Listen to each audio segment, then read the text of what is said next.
வச்சா சரியா போயிரும் மணி. வச்சுட்டா போதுங்க. ஆப்பு கைவசம் இருக்குதா? இருக்குது. யாரு? நம்ம கும்பகோணம் கூத்து பெருமாள் இருக்கானுங்க. இந்த 17 MLA வச்சிருக்கான அவன. என்னையா பேசுறீங்க? யாருகிட்ட பேசுறீங்க? அவன் இந்த பக்கம் தாவானுங்கறேன். ஆனா அவன் குரங்குங்கண்ணா. கஷ்டம் வந்தவனுக்கு நஷ்டம் வந்தா பிரச்சனையை விரல விட்டு எண்ண முடியாது. கஷ்டம் வந்தா பிரச்சனை என்றதுக்கு விரலே இருக்காது. அப்படி இருக்கும்போது நீங்க வேற கட்சிக்கு தவறுதா தகவல் வச்சுங்க.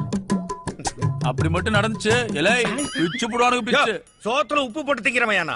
எங்க தாத்தன் செத்தப்ப நம்ம கட்சி கொடியை போத்தி தான் அடக்கம் பண்ணாங்க. எங்க அப்பன் செத்தப்போ நம்ம கட்சி கொடியை போத்தி தான் அடக்கம் பண்ணாங்க. ஏயா உங்க பரம்பரையில எவன் செத்தா இதை போய் தான் அடக்கம் பண்ணுவாங்கன்னா இது என்ன கட்சி கொடியா இல்ல போர்வையா? ஏய், நேத்து சாயங்காலம் 6:40க்கு கட்சிக்கு வந்தவனி. ஏன் எதிர்க்க கை நீட்டி எல்லாம் பேசாத. வாயை கிழிச்சிருவேன் டர்ன்னு. ஹலோ பெருமாள் பிஏ பேசுறேன். நீங்க? ஏய், நான் யாரா இருந்தா உனக்குடா என்ன பண்றேன்னு சொல்றதுல இருக்காரு. நீங்க கூட போன அவங்கிட்ட. ஆடா நாகராஜ சோழன் எம்ஏ எம்எல்ஏ பேசுறான்னு சொல்றா.